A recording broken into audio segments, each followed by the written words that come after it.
Welcome to Number One Coaching. Are you tired of feeling overwhelmed by information?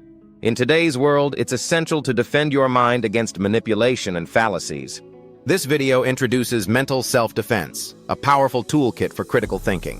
What exactly is mental self-defense? It's a methodology that helps you identify logical fallacies, avoid reasoning errors, and combat manipulation tactics. Let's dive deeper into its core components.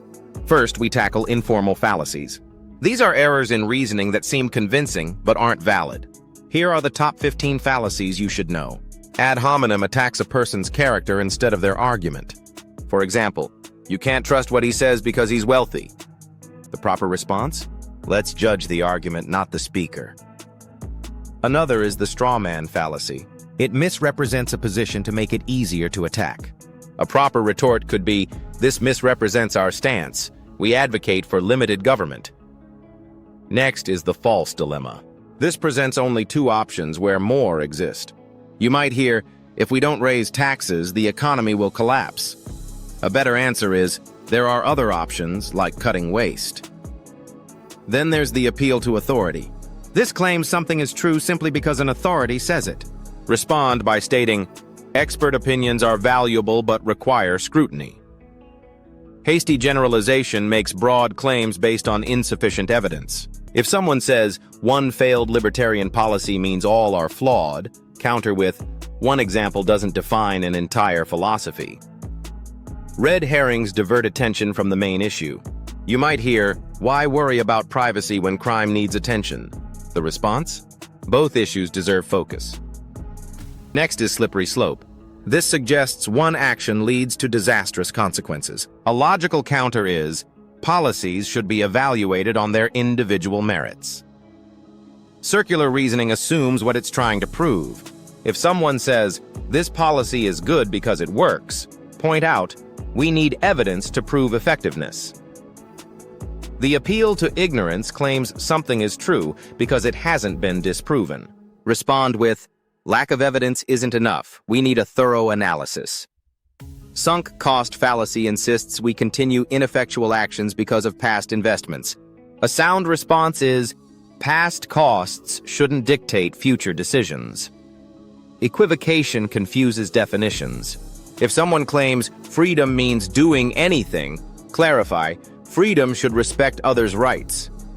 Appeal to pity manipulates emotions rather than presenting evidence. Counter with, "Solutions should be practical, not just compassionate." No true Scotsman dismisses valid arguments within a group.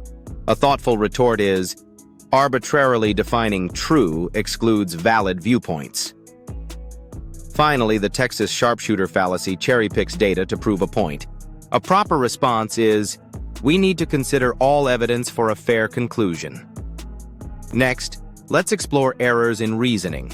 Type 1 and Type 2 errors. A Type 1 error mistakenly identifies a truth when it's false.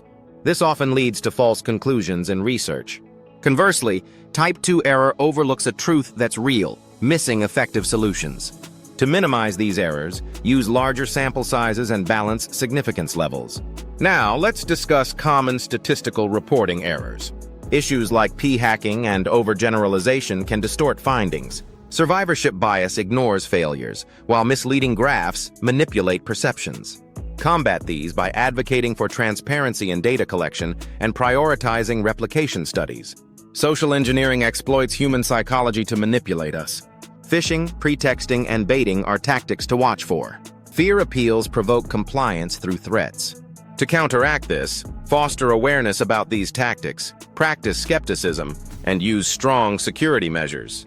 Additionally, Gene Sharp's principles offer strategies for resisting manipulation.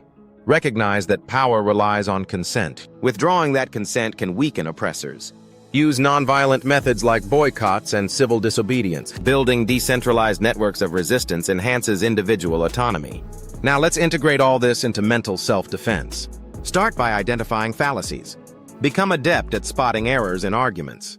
Next, critically evaluate evidence to avoid cognitive pitfalls. Resist manipulation by recognizing social engineering tactics. Lastly, advocate for transparency in data practices. By mastering mental self-defense, you can thrive in today's complex world.